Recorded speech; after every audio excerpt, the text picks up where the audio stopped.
Is Samsung going to break off from Android?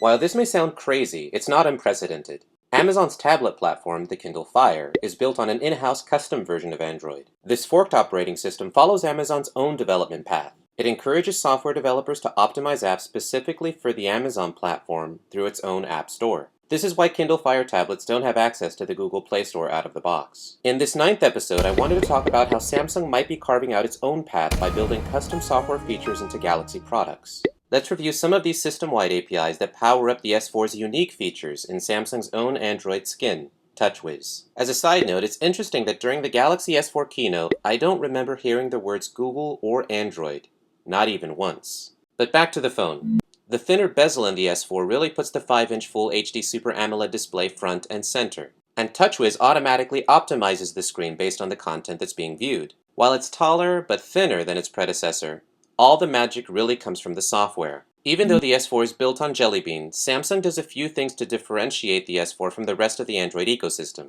The three most interesting features are new input controls, new camera features, and a cool way to control the living room TV. The S4 innovates on input methods in two ways. First, AirView. It allows you to control the phone without the limitations of capacitive touch. To explain better, while capacitive touchscreens work by responding to the natural electrical charge in your fingers, the S4 detects when a finger hovers just above the screen. This might be how you can control the phone even while wearing gloves. Essentially, your finger mimics the S Pen functionality in the Galaxy Note. The second thing the S4 does is that it tracks eye movement to make sure you don't miss a single second of YouTube videos, and it also helps with scrolling through content and social feeds. Next, Samsung has an interesting vision for how you can use the S4 camera. Dual camera mode lets you use both the front and rear cameras simultaneously for pictures, video, or video calls. And with Chat On, you can even share your smartphone screen with someone else while you're chatting. You can also add a live soundtrack to pictures, and Cinema Photo helps you create your own animated cinemagraphs. And lastly, the eraser mode looks like it could put photo bombers out of business. It takes a series of quick pictures, automatically detects and removes the unwanted motion in the background, and leaves you with the final picture you really want.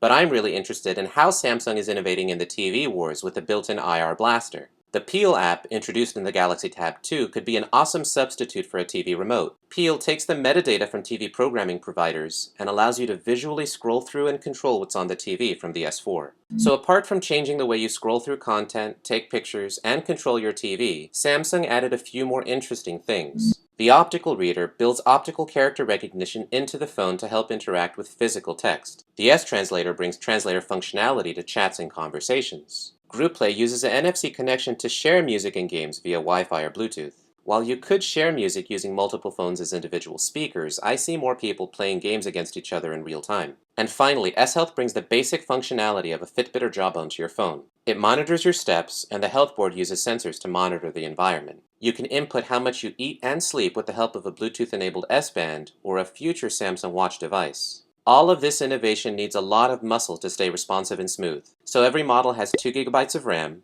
a larger 2600 mAh battery, and either 16, 32, or 64 GB of storage with a micro SD slot for more. Like its predecessor, the International S4 will probably have Samsung's own Exynos 5 Octa using 1.6 GHz A15 cores, while the LTE version will definitely have the Snapdragon 600 clocked up to 1.9 GHz. But what's really interesting is how hard Samsung is working on new features. But all these innovations point to a Samsung strategy that may result in a growing number of apps that are designed to take advantage of the S4's unique features. And while Samsung will probably never fully break from the Open Handset Alliance that controls access to the Google Play Store, we may see a future where Google starts to lose control of its leadership position in the Android ecosystem, especially if more and more app developers start to target Galaxy devices with Samsung APIs. What do you guys think?